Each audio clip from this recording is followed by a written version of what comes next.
Right, we need a knife.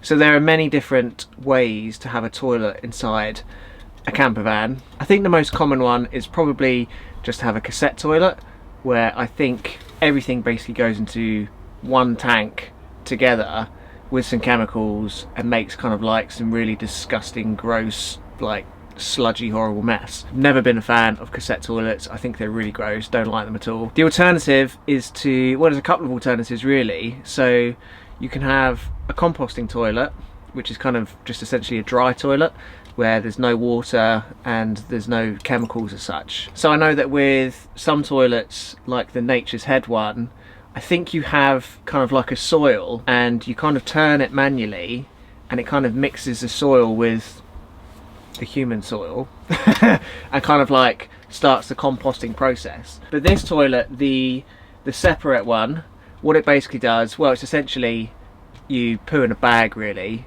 I guess is the kind of most blunt way of putting it. You put bags in it and then you do your business in there. It has a ventilation pipe to extract all of the smells and fumes and everything, which I'm going to put through the bottom of the van and out from underneath. But it works really well for the solid waste. You can just bag it up and just throw it in the bin. There's no need to go to a campsite, empty a black water tank or cassette toilet or anything like that. You literally just bag it up and get rid of it. And it also has a liquid tank at the front as well, so it separates the liquids and the solids, and then the liquids, I guess you can just pour down a drain in a toilet. I don't know, just get rid of it however you like really. The reason we went for this one is because we have exactly the same toilet in our house, except for the one in the house is slightly bigger than this, so it would last a bit longer. It was by no means cheap. I think it was around about £800 we paid for this toilet, which is an awful lot of money for a toilet, but it's got quite a few technical features to it. So when you sit on the seat, it automatically opens up the back section, very similar to the one we've got in the house, but because it's smaller, it's a bit more engineered, if that makes sense. But I guess we'll open it up and yeah, start thinking about where it's going to go, how it's going to work, where the ventilation pipe's going and everything. And yeah, I'm quite excited about it.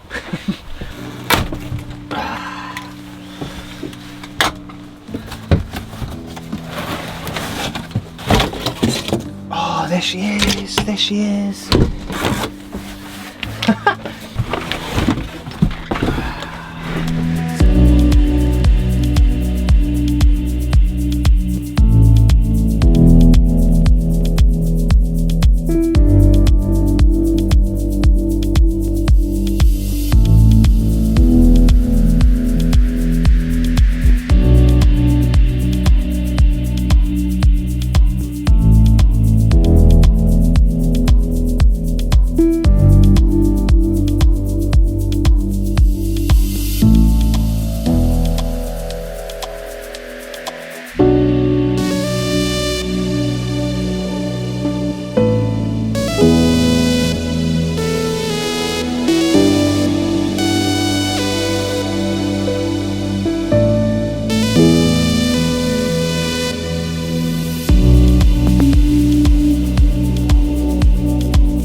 Well, that wasn't too difficult to install. Obviously it's not permanently installed because I haven't got any shower paneling on the wall and I haven't got the shower tray in yet. Basically what I'm going to do is I'm going to put the shower tray in and then I'm going to drill holes through the shower tray for the ventilation pipe and also for the screws that are going to screw into the ply that's underneath the tray, and then run silicone around the whole thing so it's completely watertight.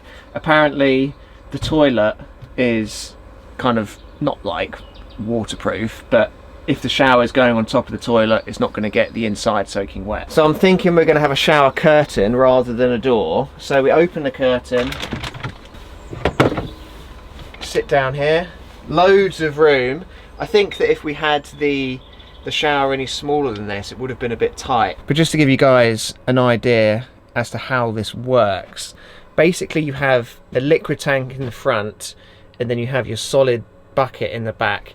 This thing in the middle just helps to kind of like separate the two, and this is actually really quite important to have this, more for females than males. Obviously you'd have to sit on the toilet, you can't like stand up and use it, but I don't think that's really anything to worry about. But as you sit down on the seat, I can't really do this with one hand, but there we go, the back opens up automatically as you sit on the seat, which is really good, so you don't have to manually open anything, it just kind of does it for you. And then if we open up the toilet, just to give you a bit more of an idea, we have the liquid tank in the front, which is really quite clever actually, because what happens, I don't know how this works, but there's a red light here that when the tank's full or nearly full, this light will come on to let you know it needs emptying. And I have no idea how it works because there's no connections or anything.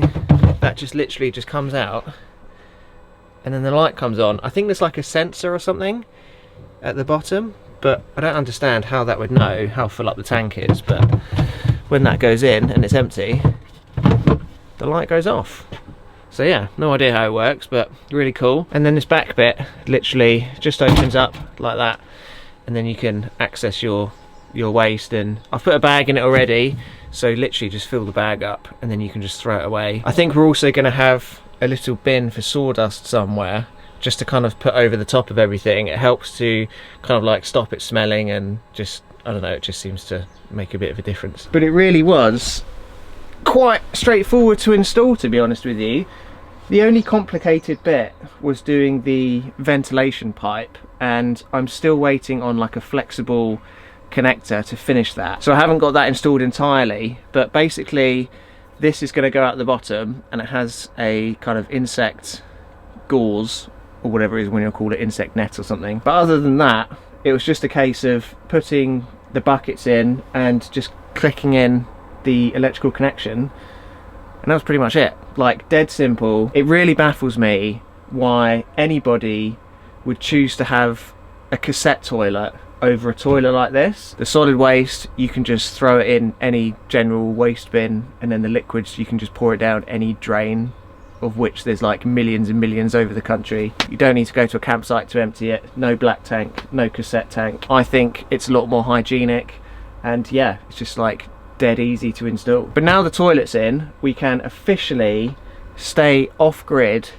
and not have to really worry about anything. I've been quite busy with a couple of other things as well, so I've also installed all 3 of our leisure batteries. It was a bit of a pain, you can see some of the cables down there. This 70mm cable doesn't like to bend very well. But there we have the 3 batteries all in place, ready to go, fully charged. I also did some carpeting yesterday as well, so I've carpeted that wall and I've put some trim around this cupboard. I also need to ply the walls in the shower. Obviously the back one's done, but these 2 walls, because I need to stick the shower paneling onto the ply. I'm going to wait until the shower tray arrives before I do that though, because I just want to make sure that everything fits to the tray, and I'm not entirely sure how it's all going to kind of sit together. So that's not going to arrive probably for another 3 or 4 weeks. So I think this is going to be our bathroom for perhaps the next month. Beyond that though, we've got the window in this box for our sliding door, so I'm hoping that next week I can get the window in there and get all the cladding onto that sliding door and get that finished, because that's a bit of an eyesore, and I really want to have that extra light coming in from that window, because as soon as we shut this, it really gets quite dark and gloomy. So definitely can't wait to do that. But yeah, toilet's in, batteries are in, we're ready to go away for another trip. We're going to do our very first off-grid camping trip in the next couple of days. We're going to go up to Essex like we usually do, and then on the way back I think we're going to swing into Bedfordshire, tick off another county, stay off-grid, give it a go, see if there's anything that we need to add to the van or anything like that, And yeah, really looking forward to it. I really hope you enjoyed this video though. Give it a massive thumbs up if you did. We'll catch you guys in the next one when we're in Bedfordshire. But until then, have a safe drive, stay alive, have a lovely day, try not to spill anything, and we'll see you next time.